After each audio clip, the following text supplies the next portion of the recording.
trouble for the sun. Yeah. Yeah, I think that looks much better without those overheads. Yeah, I took some videos in there and the lighting was really harsh. It's really harsh. It was not awesome. Yeah. But I still kept it because I didn't think to turn lights off. Mm-hmm. Yeah. So you spent your morning with the kids? Yes, did. What did you get up to with them? What should we do? Today was just like running around getting things for the event. It's just like, yeah, just getting like stuff for tomorrow, basically. I was going to ask what kinds of things you actually would need, but I feel like that will be revealed tomorrow. Yeah, I mean, it's just basic things like cups, cutlery, plates. Oh, okay, so nothing there. Flowers. Yeah. Oh. Good old Woolies trip. Yeah. Mm-hmm. Whenever I talk to anyone that is a business owner, and most people that I've spoken to on the podcast have been business owners, I'm always surprised whenever they are just like another person. Why? Like they go to Woolies as well. They buy normal things. They have tea and the little bag thing drops in the tea. It's like, oh, it's like there's this glazed view of people that are in that space. Mm. It's like everything's perfect or everything just they're a whole other species. Yeah. And like partially, which is why it's weird talking in person, but also I've only ever seen you on screen. Yes, very true. Have you met anyone that you would have met anyone that you've only met online and have known online for however long? Yeah, lots of people, lots of times. Yeah, yeah. It's always funny when someone's like either like really tall or like super short. So you just don't, and then you're like, oh, because you only see them like on Zoom. Okay, so when you saw me, No, I feel like you kind of are. look how you. Yeah, yeah. Okay. Yeah.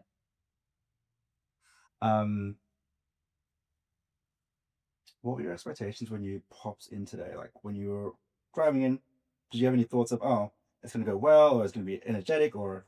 No, I was just listening to a podcast, enjoying my drive. What do you like to listen to? I listen to a whole heap of stuff, but I've been really liking the Lori Harder show recently. I'm not familiar with that one. Yeah, she's like an entrepreneur in the US, and she's got some really cool guests on there. What's the sort of topic or the theme of the podcast? Well, the one that I've been listening to, I've listened to actually a couple of times now, is actually a David Guillaume. I don't know if you've heard of David Guillaume. A lot of names I don't know. Yeah, he actually teaches a lot about Kabbalah, which is like a kind of spiritual practice. Okay. And yeah, it's actually super interesting. A spiritual in what way? Like, what's the goal with that? With his work? Yeah.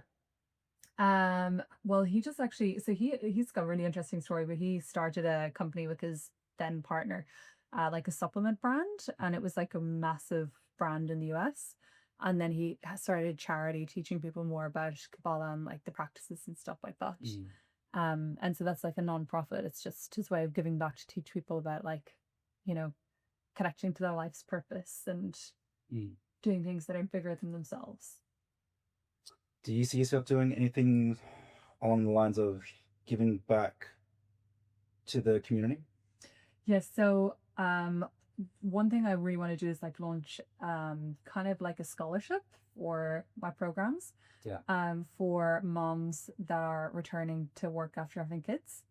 Because I just really feel like women are not supported for, especially women that have their own businesses, to just like, go have a baby and like take a couple of months off, and like you're just getting like government subsidies, but like how do you keep your business alive? Like what's the support there? Like zero, you know what I mean? And so yeah, I want to have a scholarship for that, to just like help women that are business owners get back on their feet. Yeah, and is that something that you experienced yourself? Was it something you just heard of, or things you'd read about, or how did you come to that sort of? No, it's just experience myself, and then also just seeing so many other moms and women. Like I speak to people all the time that are navigating similar things. Yeah. Yeah. Did you experience any of that yourself, or were you pretty set?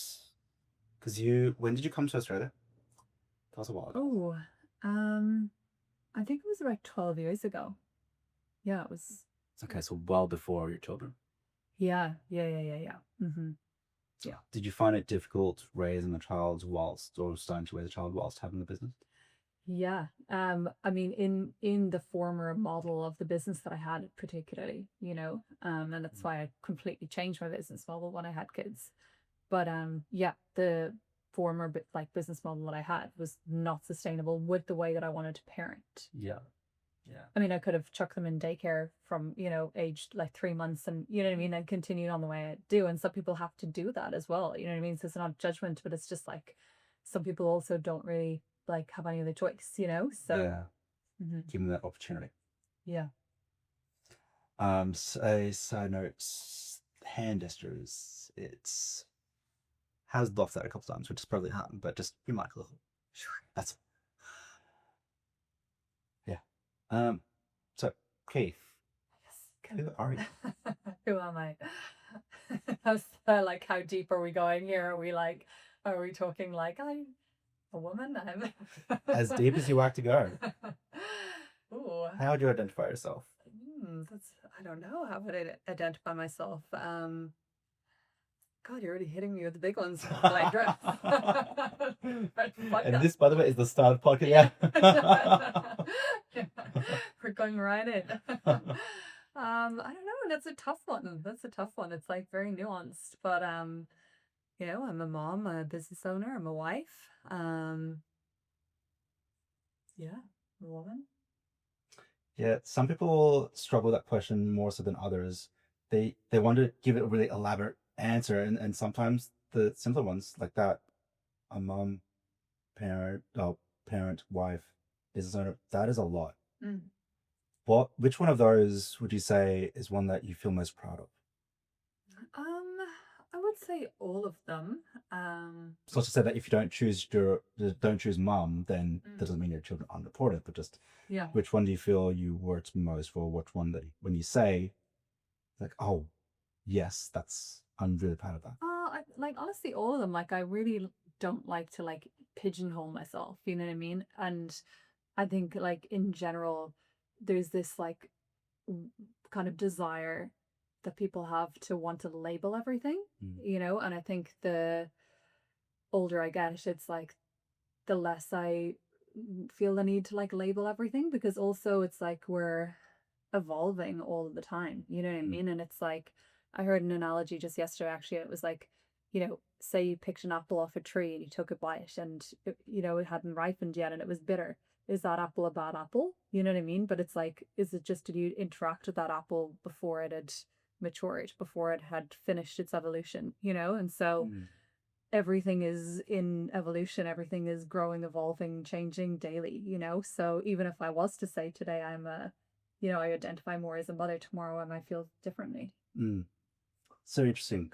Where, if you were to predict what the ripe apple is or the final version of Katie is, how would you describe that if you could? Like, what's the ideal of the dream? Mm. I think there isn't one, you know what I mean? Like I don't see myself like retiring at 60 or 70 and that's just calling it a day, you know what I mean? Like I see it like as life's work to continue to grow and evolve, and that's like what makes life interesting to me, is like growing, changing, I like the thought that I have absolutely no idea what I'm going to be doing in 10 years' time. You know what I mean? And it's probably going to be completely different than what I'm doing now, and even to like what I even think I might be doing. Really speaks volumes to the idea of leaning into and cultivating the life that you want to have, building up the habits and the lifestyle that you just love having on a day-to-day basis. Mm. Was there a point along the way where you just had no idea what was happening, or you felt stuck or just really lost? Yeah, like many times I would think through my life, like I felt like that. Um, yeah, I think many times, there's always, as you do change and grow, it's like you're shedding old layers of who you were. And that can be confusing. It can also, you evolve your friendship groups, your dynamics of your family, like all of those things. And sometimes that can be really confusing to navigate as well, because it's like, maybe you lose a friend, or you don't really gel the same way you do with someone, or things fall away that you used to like. And I think that can be a bit of a confronting feeling sometimes, you know? Mm. But I think that's just like so kind of normal as you do grow and evolve and adapt that, you know, things are going to change and that that's okay. The idea of like evolving as an adult is interesting. Like as kids, you kind of know that you're gonna grow older and you find meet new people and that. But as an adult, you kind of fit a lot of people think that, oh, I'm just gonna stay as is. These people, they're my people, and the lifestyle that I've got, that's all it is. And that's amazing. Not thinking, oh, if I try to go more and do the next thing, oh, I don't want that. That feels uncomfortable. I don't like that. Mm-hmm. What would you say to that? Like to people that are in that sort of space of I don't want to go on. Well, I would just say that, like, to consider that, you know, you're probably living a lot of your life on autopilot, you know, and, you know, I'm saying that like not with judgment, but with just kind of like a curiosity as to what makes you want to. Everyone's kind of in their comfort zone when they do that, but you know, I think it's about also putting yourself into a new environment that then makes you see things a little bit differently as well, because you know, if we're getting up on the same side of the bed and we're driving to work on the same side of the road and the same route and having the same lunch and then doing the same work, you're kind of living your past every day, and then it's really hard to even see a new future because you're so conditioned into that reality. Mm. And so it can be very hard to think to see like, oh, there's no other way, you know.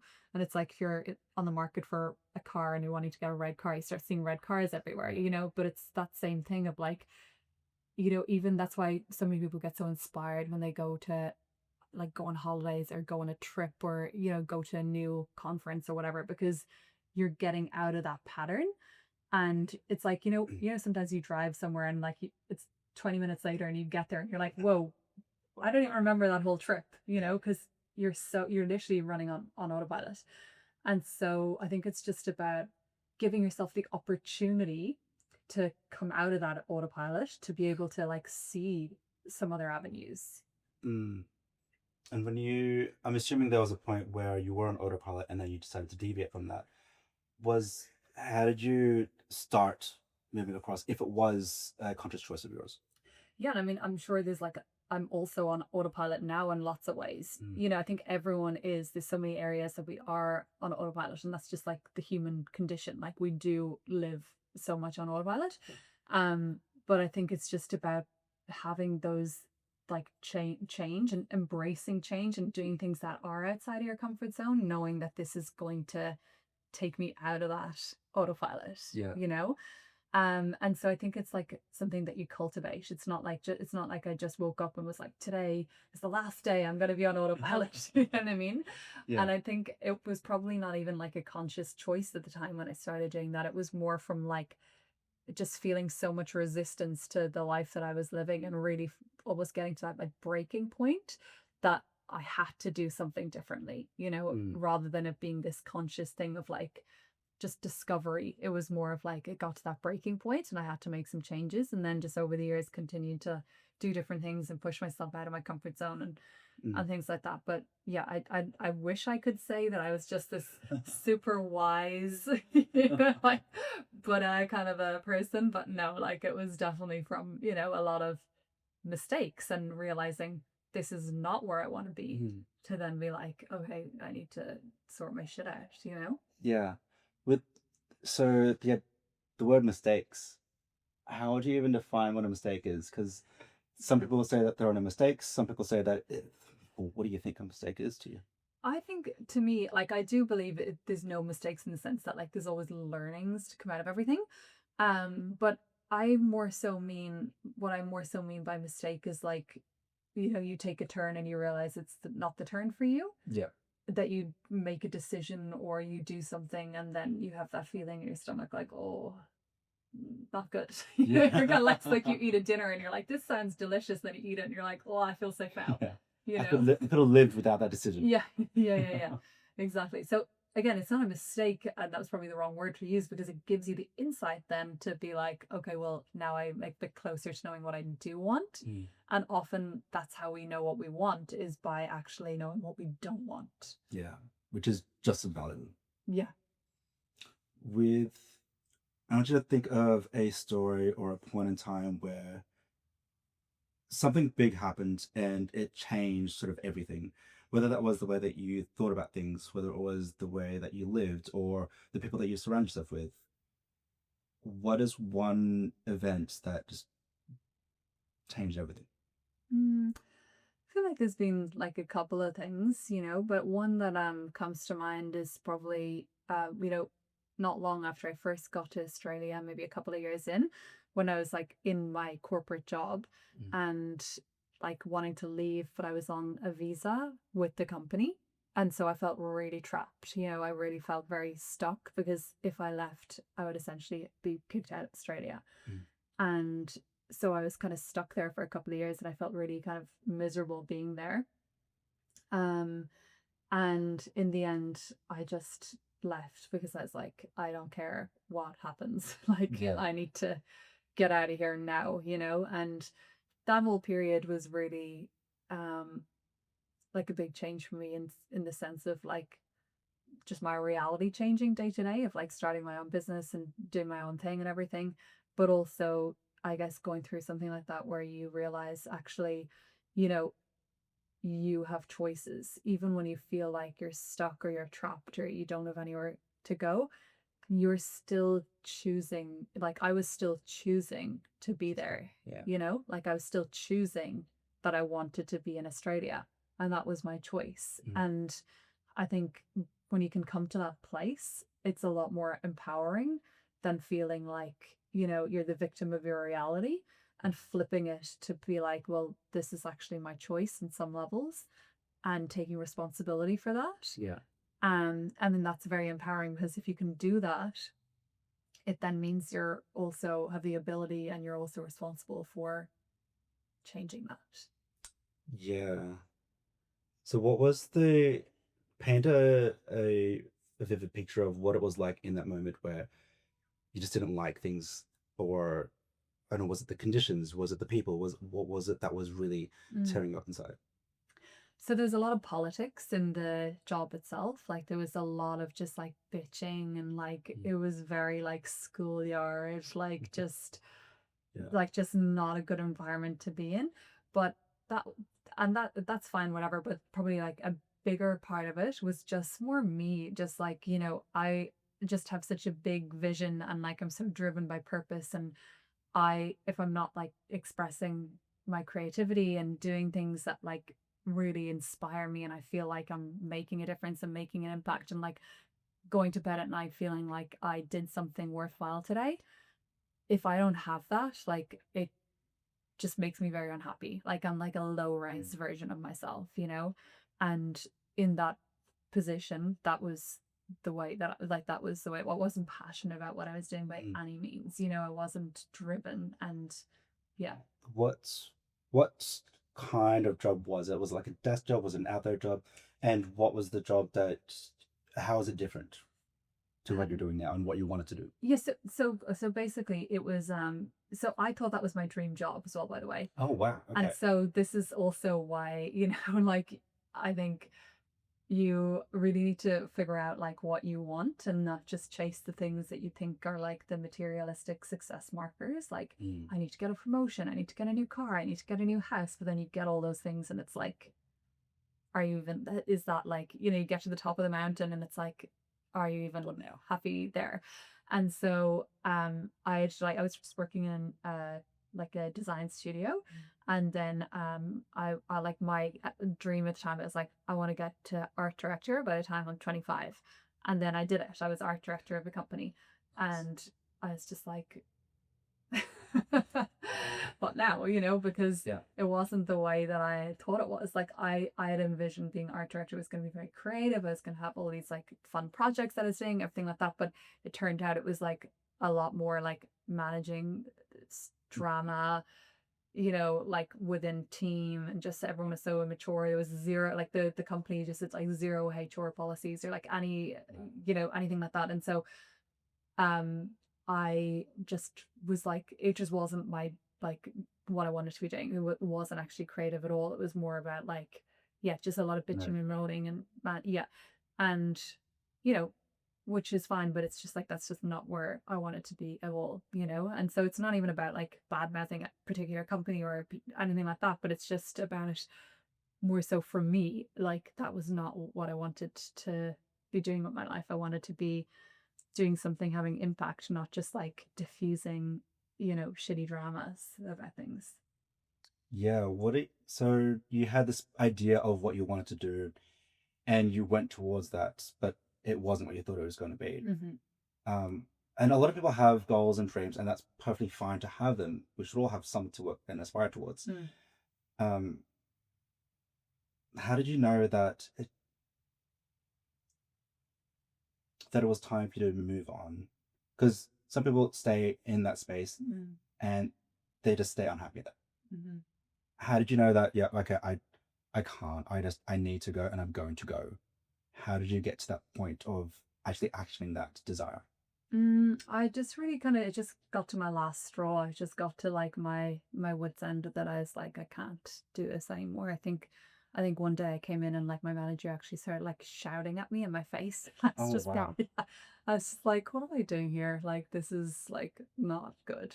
Mm. And yeah, like but I just knew like I knew it within my bones, like, for months and months and months. And I just really felt like I had no choice, as I said. And then it just got to that point that it was like, you know what? Um, like we'll figure something out. I don't care what I have to do. I'll go on a student visa. I don't care. Like I'm not staying here. It was just I need that. I need to get out. Don't know what, but I just need to get out of this. Mm. And I think in parallel, I was working on a plan, So like when we were trying to get like I can't even remember because it was quite a while ago, but we were trying to, get my husband on a skilled visa, and then for me to go on his visa instead of him being on mine. And so initially, like I thought that we were working towards that. So I was like, I thought it would take like 3 months or whatever. So it's like, okay, like I've got an exit strategy. Mm. But then 3 months like dragged on into like a year, and it's like there was, it was just taking so long with the visa and things like that. And, at that point it was just like, I think it's just reality dawned on me that like this could be another 6 months. Like I don't know how long this is actually gonna take. Yeah. Was it scary to take that leap, or was it like just I don't care about what happens next. I just don't want this where I'm at right now. Yeah, it was definitely scary. Yeah. Yeah, yeah, yeah. Very definitely. I was like petrified to tell them. And Mm. yeah, I was very scared to tell them. And I mean when I did tell them, they my boss reported me to immigration. So yeah, and then I got kicked out of the country like a month later. So you actually flew back home. Well, that actually, I ended up doing like a 7 month trip traveling around the world. Okay. And so I just went to Bali first to be like, okay, let's just get out of the country because we had like a day to leave the country. I had to pack up my apartment, like everything, like didn't know if I was ever coming back to the apartment or not.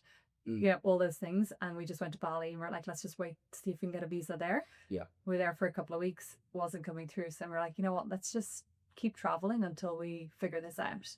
And so we went to like Vietnam, Honduras, like we just traveled everywhere. And then I went back to Ireland for a little bit for like about 3 months, and our visa came through when we were in Ireland. And then, a month or two later, we came back. So when you first said that you'd gone spend 7 months around and started off for Bali, I was like, okay, holiday trip, awesome. Was it a holiday for you, or was it you trying to find a new space, or what was it? What was it to you? It was an unplanned holiday. It was making lemonade with lemons. Yeah. Yeah. Yeah. Okay. And so, did you know what the plan was at any point, or was it just go back home, we'll figure it out there? It was just like wait till the visa comes through. Let's Mm. travel until then and just have fun. And, this is an opportunity that we have to travel that we wouldn't have otherwise had. So let's make the most of it. Okay, so you're sort of following where things led, and then figured, hey, let's just have a good time around while we're waiting. When the visa did come through, did you know? I'm just trying to figure out what point did you figure out exactly what you wanted to do to where you are today. Because that sounded horrible. Just the scene of being reported to immigration, that's next level. I know. That's insane. I know. And at what point did it sort of consolidate, or what point did it sort of come together when you got the visa? I don't know if it really came together. It was literally just once, putting one step in front of the other. And we got to, when we were in Ireland, the visa came through. And at that point, I'd actually, like the day after I got back to Ireland, I actually met this lady. She's a reporter in Ireland. Her name is Biddy McLaughlin. And such an Irish name. Yeah. I don't know if I could say that. Yeah, maybe probably won't be able. But yeah, I met her like literally a day later, and then at the time I had a food blog as well, and it was just like a creative outlet for me, and we literally met, and then we decided we'd create a cookbook together. And so for the next 3 months, we were working on our cookbook and all. And so the visa came through during that time, and we just said, great, we have a visa now. We can go back anytime. There's no rush to go back. So we stayed like an extra month or two in Ireland, and we were just spending some time at home with our families. And I was writing the book with Biddy. So, side note, are you a cook? Like, are you a chef? Is that No, we're like a home cook. Okay, Yeah. right. Yeah. So, Irish dishes or The book is Irish. Yeah, it's all Irish food. And then that became like a best-selling cookbook in Ireland, which was really cool. So oh wow. yeah, so it's kind of like a nice little, a little, I guess, a little lesson in like just that's so unexpected and unplanned. And like if I hadn't been kicked out of the country, then I would never have written this cookbook. Like, Did she come to you or did you go to her? Did you already know she was going through that or what was the No, literally I arrived home to Ireland, and like the next day my dad was like, got a garden that I called my dad. I think I had just come home from meeting a friend, and I called my dad to see where he was. He was like, oh, I'm over at a garden party at a friend's house. Come have a drink over here. So I popped in to have a drink and met Biddy. Oh wow. Yeah. Were you unsure or still in that state of uncertainty, potentially even like nervousness around what's happening next? Or was it I'm just gonna follow along and see what happens because I can't do anything right now to change anything? I mean, a bit of both, Still, I was kind of like in limbo land, but I was making the most of it. Yeah. And so you came back to Australia. Mm-hmm. Did you land back into did you know exactly, okay, I'm back here. I know what I'm going to do next, or no, I mean, like while I was traveling, I was freelancing to make money so that I could like travel, so like this was like an unplanned, we had no savings for traveling. So it was like, I had to kind of work as I was traveling, just doing some freelance design and everything. And so I came back, I just continued doing that, just freelance design. Yeah. And that wasn't fulfilling enough for you, or you just wanted something that was, I don't know, more for people to come to you as a bigger brand? No, I mean that's how the brand started, and then it just grew from there. That's where my agency started. It was just me freelancing from my kitchen table, and then it got busy. I brought on another contractor, and then the team started growing, and then it evolved from there. So that was the beginning days of my agency. And so, if there was any one of those things, because there are a lot of factors that were involved in that story, was there any one thing that you could say that is what made the difference? I think the main thing that made the difference is just like embracing whatever cards you have right now. Just making the most out of your current situation and your current reality, and not, saying, oh, like I'm traveling, it's not a good time.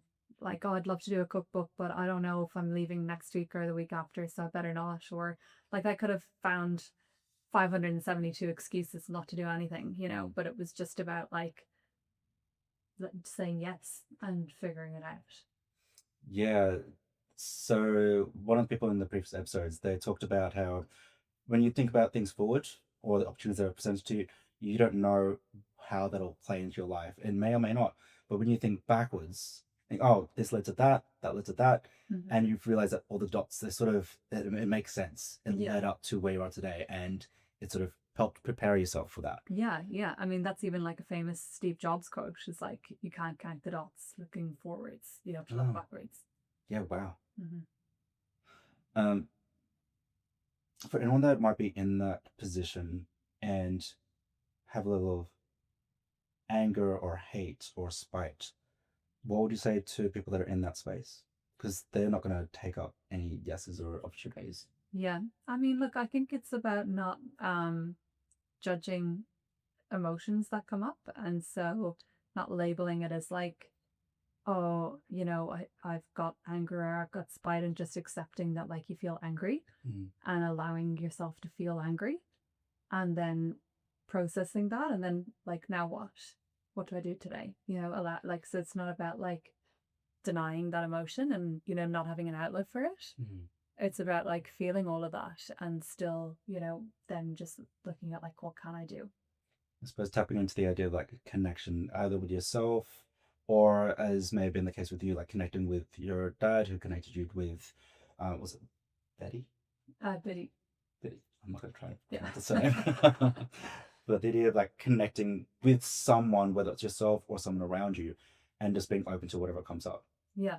And it's not to say that this was all perfect, everything was hunky dory. Like at the time, like in that period when I was in that job, like, about for like for probably like a year or two around that time, like I was pretty depressed. I was like on antidepressants, Mm. like quite depressed. And like honestly the cookbook and being with Biddy and doing all the cooking, everything like that, that was actually really nurturing and nourishing for me and really actually helped me like process a lot of things. And then when I did get back to Australia, like I kind of really worked hard to kind of come off the medication, which I did soon after. So it's not to say that like, oh, like it has to be black or white, you're either happy or sad, but it's about like having room, making space for all the different colors of the spectrum and accepting that and just working through it. What are your what are your thoughts on the idea of there being good and bad emotions? Like I don't believe in that.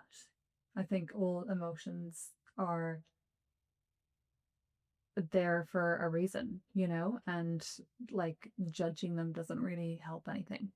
I think if you can just sit in the emotion, it passes. It's when you try and like not let it in that's when it like Mm. plays out into other patterns, When or it if it festers. festers or it stagnates, like that's when there's issues. But when like it's very hard to stay actually like I'm a boiling point angry. Mm. Like it's hard to stay boiling angry for like half an hour. It's frustrating. You know what I It's mean? exhausting. Yeah. Like it usually you get really angry and then like you cool off, And so I think it's just about allowing that process to Mm. happen rather than like, yeah, bottling it all up and then judging it. And then it just comes out like 3 weeks later when, Mm. you're having an argument with your partner and like, they don't clean up the dishes and you're like, ah! So would you say letting emotions pass, whether you allow it to or not, that just dictates how quickly it goes? Because it sounds like it's a sort of it'll happen down the track in the smallest of things, potentially, or it could happen here and now if you let it. Is that what you were saying there? So say that again. So with emotions, you have the choice of letting it pass then and there if you allow it to, or you can sort of resist and then it might pop up later on because you resisted it. Mm-hmm. Is the belief there that if you allow it to, you can resolve it then and there, or if you don't, it'll pop up somewhere down the track, if Yeah. not throughout. Yeah. Yeah. Definitely. Is there any sort of tips you could give a person to learn to allow it to happen? Because it's not an easy thing to do if you haven't been practicing or have someone to guide you along that process. Yeah, and I think it's about recognizing too that like, you might be in a situation where it's not appropriate to just express that emotion, right? Like you could be in the middle of like a business meeting. You're not just gonna be like, ah, I'm angry. Yeah. But just as soon as you can be in a safe space to do so, then you can do it. And it can be, I think it's about getting to know yourself and your own body and your own, how what things work for you. And a lot of us just don't feel that, we're so numbed out. We just drink or we smoke or we watch endless Netflix or whatever, and like Mm. we aren't connected to how we even feel. And so I think it starts with just like actually having some, just sitting with yourself to see how do I feel, Mm. and just experimenting with different things to help you process the emotion. I mean, I find like doing things like somatic work is the best, which is just actually like body work, so whether that's going to the gym and like Mm. having a really good workout, or even like shaking. So I've started doing like this shaking thing recently. So you just literally shake your hands for like for 2 minutes, you listen to a song, we just shake, because it's like the emotion, it's like energy and motion. So it's all this stored energy. And so even just shaking or going to the gym or doing something where you can just release that really clears it, actually just doing something physical. Hmm. What are your thoughts on having a support network for those emotions, or um, yeah, what are your thoughts on? I don't want to say using people because that's obviously not what we want to be saying here, but leaning into your support network to help deal with those emotions. Mm. I mean, I think it can be good. It's obviously good to have a support network, but you don't also want to like outsource your power, and give that to someone else, that someone else has to fix you or help you navigate your own emotions. Like it's kind of good to empower yourself to do that. But like, Mhm. of course, sometimes it's great to just talk things out with a friend. But I think you don't want to be overly reliant on like every single thing that comes up. You have to, get someone else's opinion because that's also like then, looking for external validation on your emotions as well. And not everyone's going to have your best interest at heart too. So, you need to be careful, like, who are those trusted people that you want to, like, speak about those things with. And I suppose that that's somewhat of a universal thing. Doesn't matter what part of life you're in, child, teenager, or adults. It's universal. It Mm. seems. Uh, when you were on your 7 month detour of life, was your partner your support network, or did you dive more into somatic work? What was your thing at Mm. that time? No, definitely it was like, the two of us were doing the same thing. So we were definitely It's in it together for sure. But also I would say at that time in my life, I wasn't as conscious of some of this stuff too, like of these kind of different ways that you could process emotions. And I mean, hence the antidepressants, right? Like I didn't know how to deal with a lot of the things that I was feeling. mm. For people that don't have the, I suppose, aids or the knowledge of how to deal with emotions, whether that's antidepressants or the support network or the emotional awareness to be able to deal with them at the time, or how would one even start to begin with that? Would they pick up a book? Would they talk to someone they used to trust? What would you say would be a good place to start? Hmm. Yeah, I mean, books are great, or even just doing some meditations. There's some great ones like on YouTube. Like I love Dr. Joe Dispenza. He's got incredible meditations. Doing things like you can do different classes, like we're doing breath work or Kundalini, or trying some classes to help you kind of like release energy and things like that. Like they're all great places to start, that you can kind of start to tap into these kind of things. Um, and yeah, and then just like practicing, just having some time to connect with yourself, like not always having to reach for like filling every single white space, like how to have a coffee, have a drink, have a binge watch something, like on your phone scrolling, like practicing trying to, even if it's like 5 minutes at the start and you build up, just having some time where you actually just Mm. are, just sit with yourself. And one of the things that I love about what we're sort of talking about is that skill, as well as learning how to just deal with emotions and navigate life, I suppose. It's such an important thing that I feel like everyone needs to have their handle on. Mm. So even if the situation is really crappy and you lost your job, it could be one of the dots that we talked about earlier where it leads onto a new learning, which could lead to somewhere else. Mm-hmm. While it's really hard to believe or accept that that's where you were meant to go, you can make it where you were meant to go. Mm-hmm. Yeah. Yeah, and I mean, journaling is great too, like asking some of these questions, like why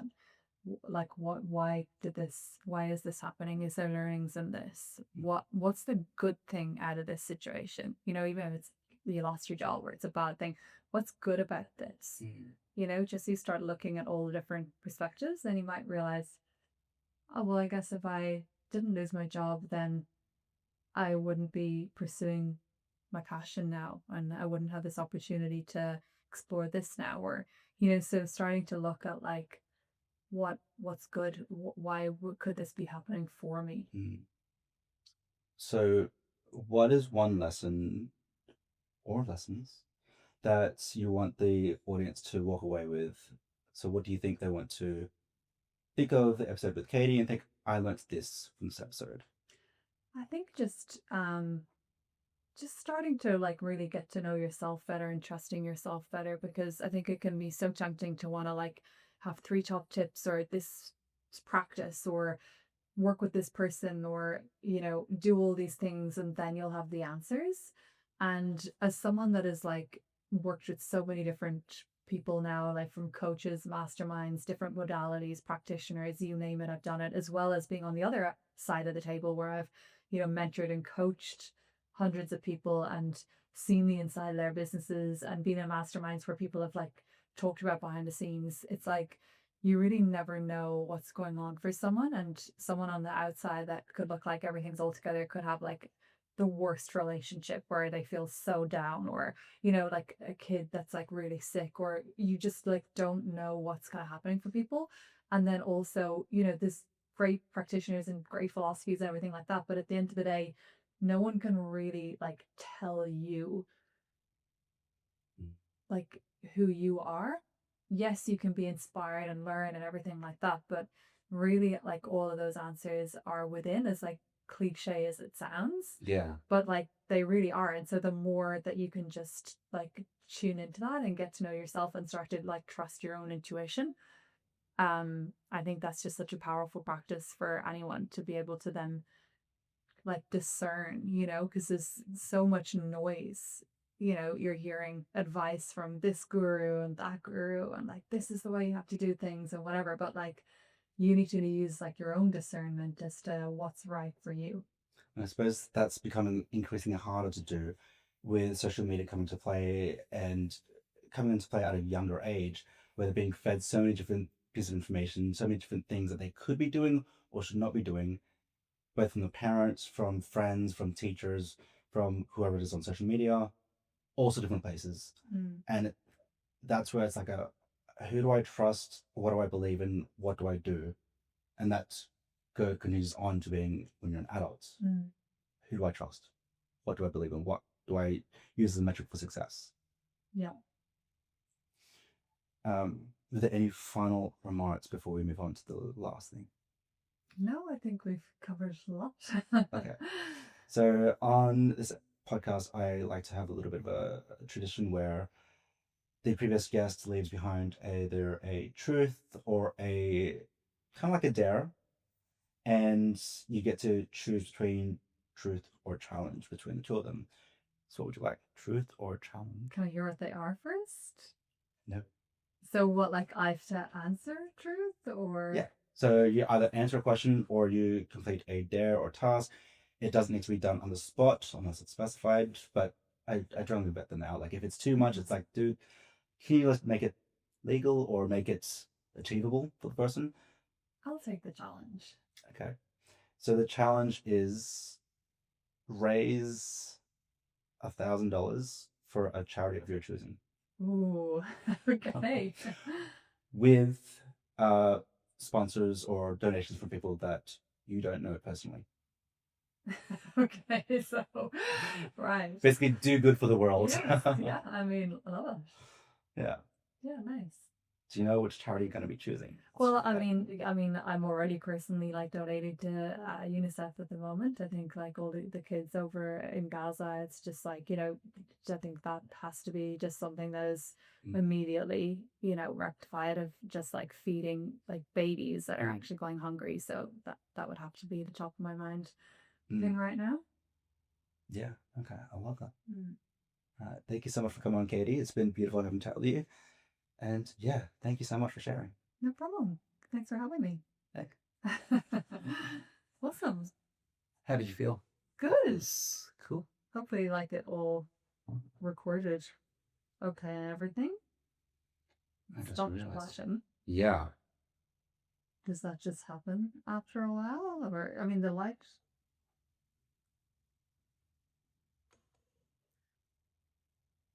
It was on, wasn't it? It would. I mean, yeah, I did turn it on at the beginning. Yeah. I mean, my one is also off, and I'm pretty sure it was on. Yeah.